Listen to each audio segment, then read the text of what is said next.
successful. No podium since 2007. Lane 3 is the Venezuelan national record holder in this event. Well, From Gator Swim Club, Andreina Pinto. The 200 fly has been tough. You can take it all the way back to Your top seed in lane 4, second in the 100 fly on the first night of competition. From Mission Viejo, Katie McLaughlin. Through the quad now, we are to Rio. Lane 5 was fourth in the 200 fly at the 2013 Summer Nationals. From North Baltimore, Becca Mann. So yeah, the youth usually rise to the top. Lane 6, 2012 Olympic bronze medalist from California Aquatics, Caitlin Leverins. About her, she's had a very successful meet here.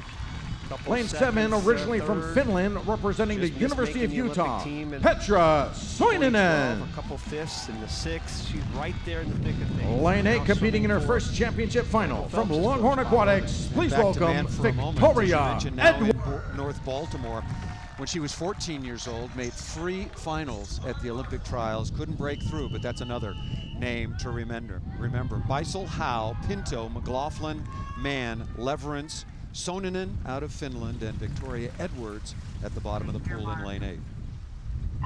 Very smart of Becca Mann to keep that jacket on. You know, it said 71 degrees, 72 degrees at the beginning, but with that wind, Paul, it's very cold. It's very chilly out there on the deck, even in the sun, and certainly when we're in the shade here, we both have jackets on, so it's very cool out there, and that wind is playing havoc on the spectators and certainly the swimmers down on the deck. Allie Howe in lane number 2 out of Palo Alto, swimming very well up at the top of the pool. You can hear the wind in our microphones. We're only up about 6 or 7 rows above the deck, and earlier today I heard some of the officials talking about it was basically whitecaps. It was breaking 3 to 4 feet here in Mesa, Arizona earlier today, so the swimmers really having to do a lot of work. 200-meter butterfly.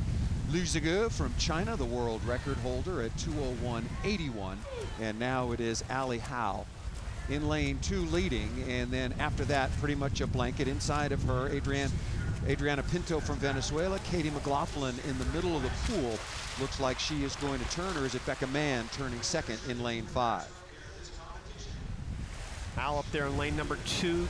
1 is at the top of your screen, 8 at the bottom, and you see Hal looking very solid right there. She breathed every other stroke a couple times, and then she'll breathe every stroke, get into a nice rhythm. She's battling those walls, each and every one of them. She's right there leading the pack and really way out in front, Paul. She's got a good body length on everybody else, although here comes Becca Mann, and Allie's starting to hurt right now and just went by her like she was standing still. Becca Mann, who turned just barely second through 100 meters, and Allie Howe, maybe a lot of energy. Remember, she went out so fast, and to get back to the wind, she was swimming upstream that opening 50. But it seemed like to me, Paul, it happened right there between 175, 200. She had a body length lead, and then Becca Mann really swam a perfect race. She did not go out too fast and looking very solid right there. You mentioned already having a big swim here in Mesa, second in the 400 IM, third in the 400 freestyle, and she brought it home in fine fashion. Becca Mann in lane number 5 will win this one fairly easily, and Allie Howe, who led through basically 140 meters, puts her hand to her head, and I think very disappointed. Maybe race strategy, maybe ran out of gas. It's been 3 days of competition. 2 of them coming to you live here on Universal Sports, and a very strong swim by the 16-year-old now training in North Baltimore.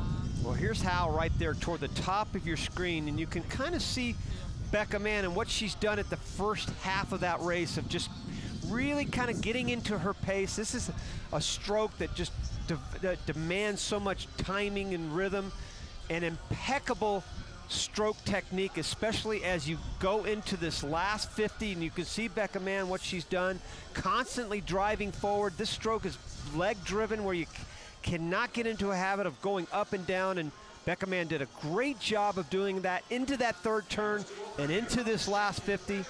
She puts her head down the last stroke, and what a good swim for her, a good win for her.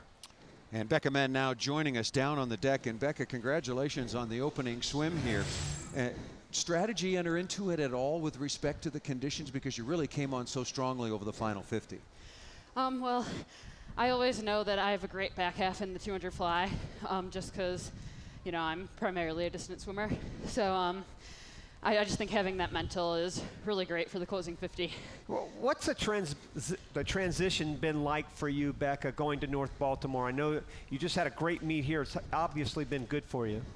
Yeah, it's really great. The training group there is amazing, and it's a lot of fun. It's, I mean, every day it's like swimming heaven. I